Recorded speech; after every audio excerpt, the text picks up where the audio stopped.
से तो संत शिरोमणि संत। बोलिए श्री सद्गुरुदेव की बिना साधु गुरु निर्णय नहीं कोई लखावेगा। बिना साधु गुरु निर्णय नहीं कोई लखावेगा। जगत सारा लुटेरों का, जगत सारा लुटेरों का, नहीं तो पार पावेगा। बिना साधु गुरु निर्णय नहीं कोई लखावेगा। पड़ा परदायनादि से अविद्या का बड़ा भारी। पड़ा परदायनादि से अविद्या का बड़ा भारी। कलंदर बन के मन पापी, कलंदर बन के मन पापी, तुझे दर दर नचावेगा। बिना साधु गुरु निर्णय नहीं कोई लखावेगा। जगत सारा लुटेरों का, नहीं तो पार पावेगा। फंसाने के लिए तुमको अनेकों वेद विद्या है। फंसाने के लिए तुमको अनेकों वेद विद्या है। बिना पारख महाबंधन, बिना पारख महाबंधन, स्वयं कैसे छुड़ावेगा। बिना साधु गुरु निर्णय नहीं कोई लखावेगा। जगत सारा लुटेरों का, नहीं तो पार पावेगा। पटक सर को मारेगा मूढ़ पानी और पत्थर में। पटक सर को मारेगा मूढ़ पत्थर और पानी में। नयाता में तत्व का परिचय, नयाता में तत्व का परिचय, काल की मार खावेगा। बिना साधु गुरु निर्णय नहीं कोई लखावेगा। जगत सारा लुटेरों का, नहीं तो पार पावेगा। महासागर से तू अपनी पुरानी नाव को प्यारे, महासागर से तो अपनी पुरानी नाव को प्यारे, बिना बल्ली खेवैया के, बिना बल्ली खेवैया के, भंवर में ले डुबावेगा, बिना साधो गुरु निर्णय नहीं कोई लखावेगा, जगत सारा लुटेरों का नहीं तो पार पावेगा, वेद के पास में जाकर दवाई के बिना खाए, वेद के पास में जाकर दवाई के बिना खाए, दवा का नाम लेने से, दवा का नाम लेने से नहीं ये रोग जावेगा, बिना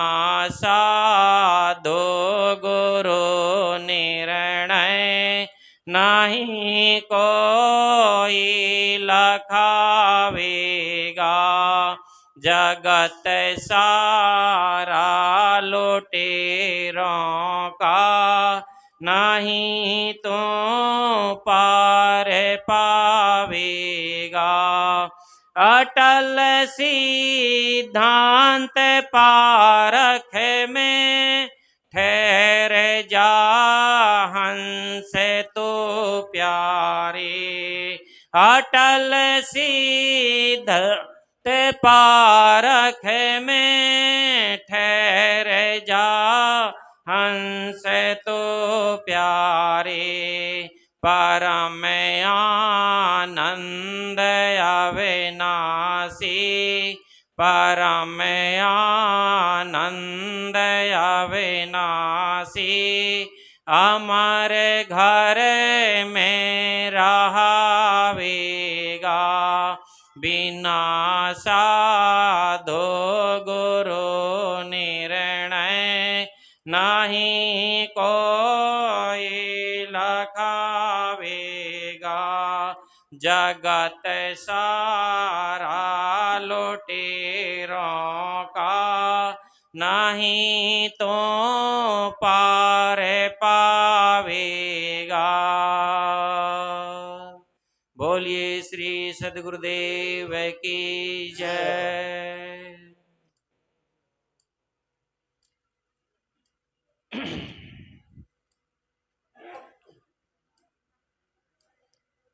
आज बीजक कथा का 6वां दिन है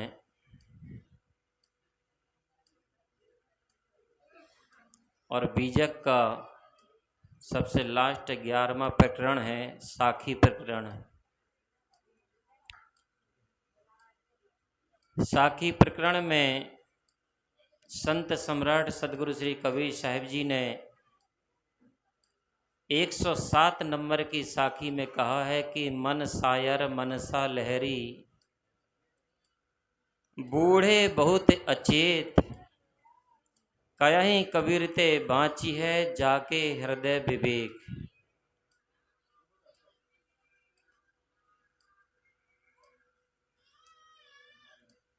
जितनी भी देर हम और आप लोग यहाँ पर बैठे, मन की धारा को संतों के विचारों की तरफ जोड़ने का प्रयास करें, क्योंकि आप लोगों ने, हमारे प्रशील साहिब जी ने, संत गुरुजनों ने हमको आपके सामने बोलने के लिए बुलाया है। अगर आप लोग ही बोलोगे तो फिर हम सुनने के लिए भी तैयार हैं, या तो आप ही बोल लो तो हम सुन ले। लेकिन यहां पर जितने भी संतों को बुलाया है तो आप लोगों ने हमको बोलने के लिए बुलाया है, और आप लोगों को किसके लिए बुलाया? सुनने के लिए। और ध्यान रखना, बोलना बहुत आसान है लेकिन सुनना उतना आसान नहीं है। और सिद्धांत कहता है और प्रकृति भी कहती है कि हमारे शरीर में मुंह एक मिला है और कान दो मिले हैं। इसका मतलब क्या होता है कि आदमी को 1% बोलना चाहिए और 2% सुनना चाहिए। लेकिन आदमी करता क्या है? 2% बोलता है और 1% भी ठीक से सुनता नहीं है। इसलिए हम जैसे खाली की खाली आते हैं और खाली की खाली ही चले जाते हैं। हमारा यहां आने का मतलब क्या, मकसद क्या है? कभी आप अपने आप से पूछिए कि हम संतों के पास सत्संग में क्यों जाते हैं, संतों के पास में क्यों जाते हैं? यह संसारी आदमी कोई मूर्ति उपासक है, किसी देवी देवता की आराधना करता है, वो मंदिर क्यों जाता है, पूजा पाठ क्यों करता है, व्रत उपास क्यों करता है, जप तप क्यों करता है? और जिस संत महात्माओं के पास हम आते हैं, भक्ति करते, सेवा करते, सत्संग सुनते हैं, इसके पीछे भी और मूर्ति उपासक करने वाले के पीछे भी सबका उद्देश्य क्या है? संत गुरुजन इसके पीछे क्या कहना चाहते हैं? संत महापुरुषों का इशारा क्या है? इन सभी महापुरुषों का उद्देश्य और इशारा सिर्फ एक ही है, चाहे वो मंदिर जाने वाला हो, चाहे संत गुरुजनों के पास सत्संग में आने वाला हो, इन सब चीजों के करने के पीछे हमारा एक ही उद्देश्य है कि हमारा हृदय पवित्र हो और मन हमारा निर्मल हो। अगर हमारा हृदय शुद्ध नहीं होता है, हृदय हमारा पवित्र नहीं होता है और मन अगर हमारा निर्मल नहीं होता है, तो जिंदगी भर चाहे मंदिर जाने वाला हो और चाहे जिंदगी भर संतों के पास आने वाला हो, आपका जीवन कभी निर्मल और पवित्र और सत्कर्म से भर नहीं सकता है। आप लाख चाहोगे, आपके जीवन में सुख और शांति कभी भी नहीं मिल सकती है। सुख और शांति जीवन में कब मिलती है? जब हम संतों के पास जाकर के हम अपने हृदय की धुलाई करते हैं, मन की मंजाई करते हैं, और जब हमारा हृदय निर्मल होता है, मन पवित्र होता है, फिर हमारे जीवन से जो भी देखने का तरीका हो, बोलने का ढंग हो, सुनने की कला हो, करने का कोई भी व्यवहार हो, वो हमेशा फिर हमसे सद्कर्म ही होता है। और सद्कर्म का परिणाम संत महात्मा कहते हैं कि हमेशा जीवन में सुख और शांति का कारण बनता है। इसलिए मैंने आपके सामने एक साखी उठाया है। कबीर साहब जी कहते हैं, मन सायर मनसा लहरी। शायर कहते समुद्र को, मन को कबीर साहब जी कहते कि मन हमारा एक समुद्र है, मनसा लहरी। और जितने लोगों ने भी अभी समुद्र कभी देखा होगा, तो समुद्र में कितनी तरंगे चलती हैं, अनंतों आप गिन नहीं सकते हो। और समुद्र की तरंगें कभी शांत नहीं होती हैं। और जिस व्यक्ति ने भी सिर पे तरंगों को देख करके कहे वो व्यक्ति के मैंने समुद्र को देख करके आया है, ध्यान रखना उसने समुद्र को देखा ही नहीं है, क्योंकि तरंग समुद्र नहीं है, समुद्र का विकार है तरंग। और जब समुद्र की गहराई पे, गर्त पे जाओगे तो वहां पर कोई तरंग नहीं, वहां पर कोई भी हलचल नहीं है। लेकिन कबीर साहब जी का इशारा दृष्टिकोण क्या है? कबीर साहब क्या बोल रहे हैं? मन सायर मनसा लहरी। मन समुद्र है और हमारे मन में जितनी भी प्रकार की लहर रूपी इच्छा, वासना, कामना जो उठ रही हैं, ये तरंग हैं। अब इसमें कौन डूबा? बूढ़े बहुत अचेत। बूढ़े का मतलब होता डूबना। उसमें कौन डूबा? सदगुरु श्री कबीर साहब जी कहते हैं जो अचेत हैं, जो मूर्छित हैं, जो बेहोश हैं, चाहे वो नर हो चाहे नारी, लड़का हो चाहे लड़की, चोटी वाला हो चाहे दाढ़ी वाला, पढ़ा लिखा हो चाहे बिना पढ़ा लिखा, संसारी हो चाहे सन्यासी, जो भी अपने जीवन में बेहोश है, अचेत है, मूर्छित है, वो अपने मन के समुद्र में, मन की लहरों में वो व्यक्ति डूबा है। कहे कबीर ते बाँची है। कबीर साहब जी कहते कि कौन बचा? जाके हृदय विवेक। जिसके हृदय में विवेक होगा, कबीर साहब जी कहते सर पे संसार में मन रूपी समुद्र में वही डूबने से बचा है। ये सीधा सीधा भाव है। अब मैं इसको थोड़ा विस्तार से लेकर के चलता हूं। कबीर साहब जी कहते हैं कि मन हमारा एक समुद्र है और बाहर का समुद्र को लांग जाना, पार कर जाना और समुद्र की गहराई को नाप लेना आसान है, लेकिन हमारे मन की गहराई को नापना और हमारे मन की लहरों से, इच्छा कामना से पार होना आसान नहीं है। आपको सबको मालूम है, जितने भी यहां पर लोग बैठे हुए हैं, सबसे विजय पा लिए होंगे, सबसे जीत गए होंगे। क्या आप लोग अपने मन की इच्छा कामना चाहनाओं से, अपने मन के विचारों से, अपने मन की आसक्ति वासनाओं से क्या हम कभी पार हो पाए हैं? नहीं हो पाए।